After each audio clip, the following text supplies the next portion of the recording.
Coba fitur dengarkan berita di News Plus aplikasi RCTI Plus.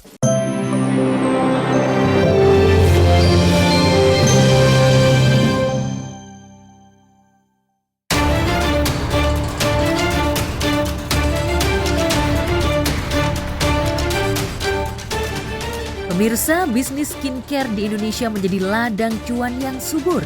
Hingga sederet pesohor pun tergiur menikmati gurihnya keuntungan dari ladang bisnis ini. Namun, demi mendapatkan cuan segudang, banyak yang dituding menghalalkan segala cara. Bahkan review skincare dari dokter detektif atau doktif diragukan cuma untuk mengedukasi masyarakat akan bahaya skincare abal-abal. Faktanya, Doktif Samira Farahnas dituding sebagai pemeras berkedok review skincare. Tudingan itu dilontarkan oleh Fitri Salhuteru, mantan sahabat Nikita Mirzani. Gara-gara suaminya disebut terlibat bisnis haram judi online, Fitri meradang dan auto melakukan serangan balik kepada Doktif berdarah Arab itu. Halo Samira, gimana rasanya dibales? Nah gitulah rasanya ya.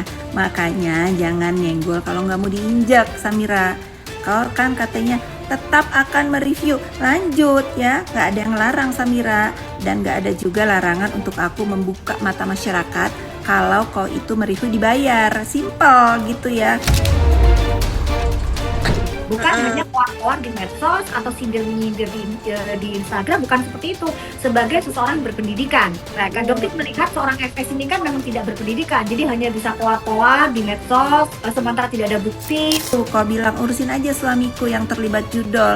Samira, kalau Chen Kurniawan terlibat judol, sudah ditahan bareng yang lain Samira, ya paham? Terkait dengan judul itu, nah itu kan Doktif sempat mempertanyakan itu. Ya Doktif heran kenapa kok tiba-tiba FS ini tantrumnya ke Doktif. Padahal Doktif mendengarkan berita itu kan dari podcastnya Deddy Corbuzier. Ini sebenarnya suatu anomali. Apapun yang menghina harga diri aku, siapapun orangnya akan aku lawan dengan cara apapun itu ya. Dan aku siap menerima semua resikonya demi harga diriku, kedamaian keluargaku, dan anak-anak aku.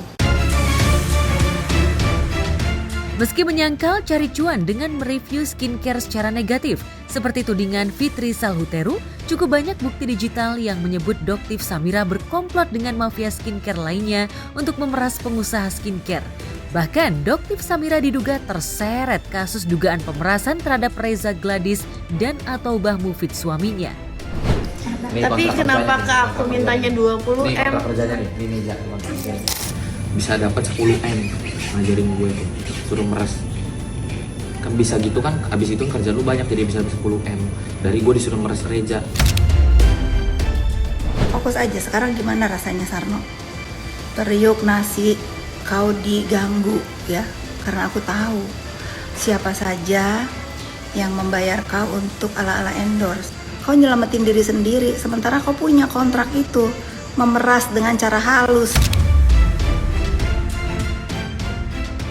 Tak terima dituding memeras lewat modus review negatif, Doktif Samira pun melaporkan Fitri Salhuteru atas dugaan pencemaran nama baik. Doktif melaporkan seorang FS kemarin, ya. Dan memang sudah diterima laporannya. Artinya apa? Doktif tidak pernah takut. Gitu.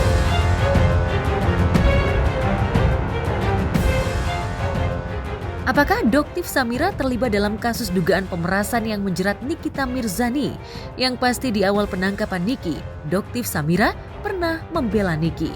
Bahkan Doktif Samira pernah dipanggil Polda Metro Jaya terkait statusnya sebagai saksi.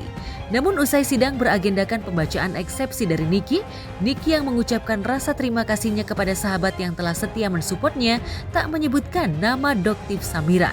Malah Niki menolak berjabat tangan dengan Doktif Samira ketika mereka bertemu.